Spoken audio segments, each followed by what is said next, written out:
नमस्कार दोस्तों। साल 1947 भारत की आजादी का साल है। मुंबई के अस्पताल में एक व्यक्ति जिसकी उम्र 56 साल है, वो ब्लड शुगर और एक डायबिटीज वगैरह की बीमारी से परेशान होके एक हॉस्पिटल में एडमिट हो जाता है। वो व्यक्ति भारतीय संविधान का आर्किटेक्ट है, जिसे कहते हैं विश्वकर्मा। और उस व्यक्ति की पत्नी का देहांत हो चुका है 13 साल पहले। होता कुछ ऐसा है कि जो महिला उस व्यक्ति का इलाज कर रही होती है वो चित्पावन ब्राह्मण परिवार से आती है। 38 साल की खूबसूरत डॉक्टर उस व्यक्ति का इलाज कर रही होती है। वो व्यक्ति उस समय 55 साल का रहा होता है। इलाज करते करते उन दोनों के बीच की अच्छी बॉन्डिंग बन जाती है और फिर उस महिला के साथ उस व्यक्ति की शादी हो जाती है।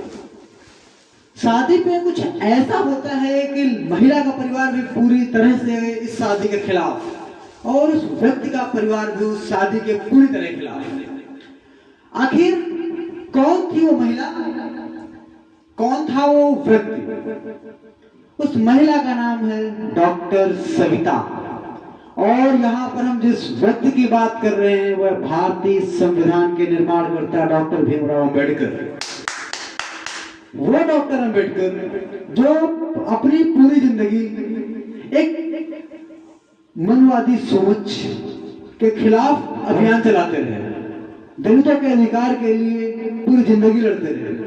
आखिर क्या हुआ कि वही डॉक्टर भीमराव अंबेडकर अपनी मृत्यु के बस कुछ साल पहले एक चित्पावन ब्राह्मण समाज की लड़की से शादी करते हैं। ऐसे ही डॉक्टर अंबेडकर के जीवन की और बहुत बड़ी बड़ी सीक्रेट बातें हैं। जैसे डॉक्टर अंबेडकर ने यूनिवर्सिटी ऑफ कोलंबिया में एक बार भाषण देते हुए कहा था कि भारतीय समाज में जो जाति व्यवस्था है वो एक विशेषता है। आप शब्द पे गौर कीजिएगा, डॉक्टर अंबेडकर जिनके पास 4 डॉक्टरेट थी। 4 डॉक्टरेट मतलब 4 पीएचडी। हालांकि एक दो उनको नॉमिनेटेड, जैसे कई लोगों को ना रिस्पेक्ट में दे दी जाती है, वो भी थी। लेकिन इकोनॉमिक्स में पीएचडी करने वाला प्रथम भारतीय जो कि कोलंबिया यूनिवर्सिटी से करके निकला था। और भी कई सारी डिग्रियां। आखिर उस व्यक्ति ने यूनिवर्सिटी ऑफ कोलंबिया में ये क्यों कहा कि जाति व्यवस्था भारतीय समाज की एक विशेषता है? आखिर वो व्यक्ति तो पूरी जिंदगी जाति व्यवस्था के खिलाफ लड़ता रहा, क्योंकि वो व्यक्ति पढ़ा लिखा था, क्योंकि वो व्यक्ति एजुकेटेड था। वो व्यक्ति जानता था कि casteism based on birth, casteism based on birth is not going to be very good for Indian society. It is very very wrong. It means कि वो कर्म पे आधारित जाति व्यवस्था के पूरी तरह से समर्थक थे। ये उन्होंने यूनिवर्सिटी ऑफ कोलंबिया के अपने भाषण में भी दिखाया। डॉक्टर अंबेडकर जिनकी पढ़ाई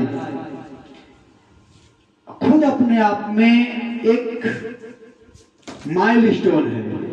डॉक्टर अंबेडकर जिन्होंने समाज में अपना जो स्थान बनाया वो अपनी शिक्षा के बल पर बनाया। डॉक्टर अंबेडकर दुनिया के महानतम ज्ञानी लोगों में से एक।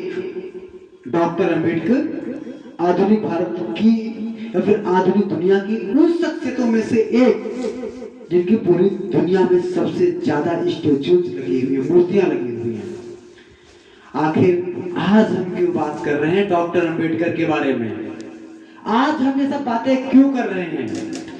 दोस्तों, आज है 14 अप्रैल और आज ही के दिन गरीबों, दलितों, मजदूरों और महिलाओं के इस मसीहा डॉक्टर बाबा साहब भीमराव अंबेडकर का 14 अप्रैल 1891 को जन्म हुआ था, अवतार हुआ था।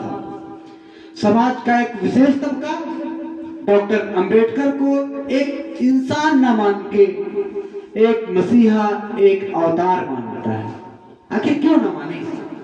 हम ठहरे जो भारतीय, हमने तो गौतम बुद्ध को भगवान विष्णु का 11वां अवतार बता दिया, तो हम डॉक्टर अंबेडकर को क्यों अवतार न माने?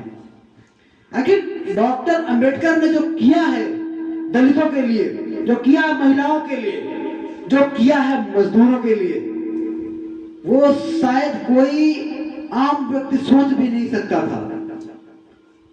मजदूरों के लिए अगर भारत की जमीन पर अगर किसी भी आदमी ने लेबर राइट की बात की, मजदूरों के अधिकार की, सर्वप्रथम the person was doctor Ambedkar.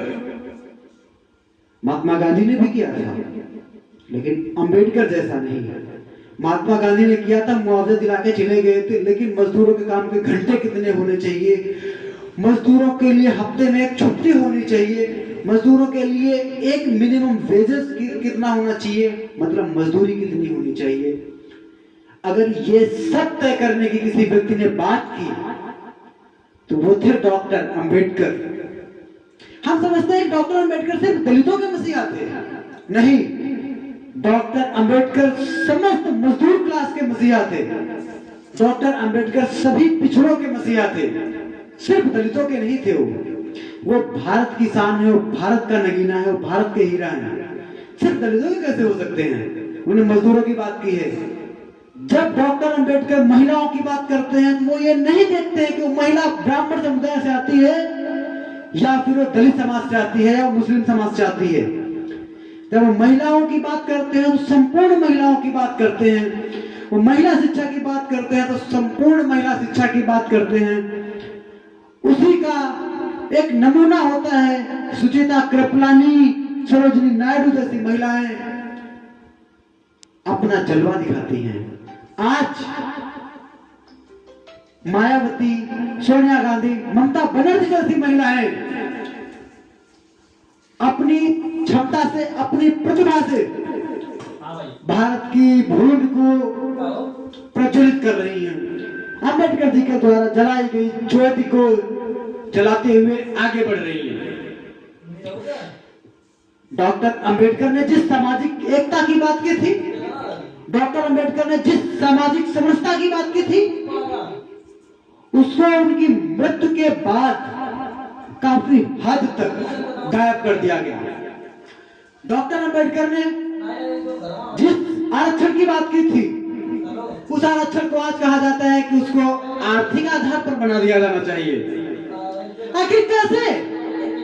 आखिर क्यों आरक्षण को हम इकोनॉमिक आधार पर बना दें?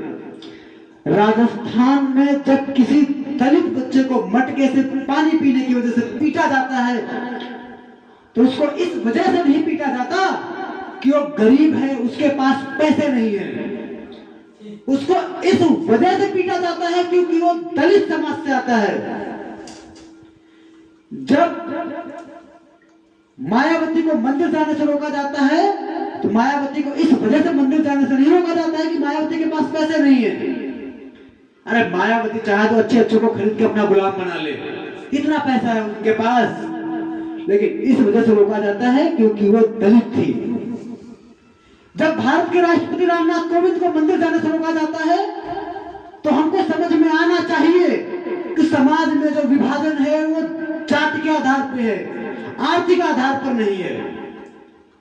मान लिया हमने कि कुछ लोगों ने समाज से बाहर निकल के अपनी जातियां बदल के कई तरीकों से थोड़ा सा ऊपर स्थान पा लिया, उनको भी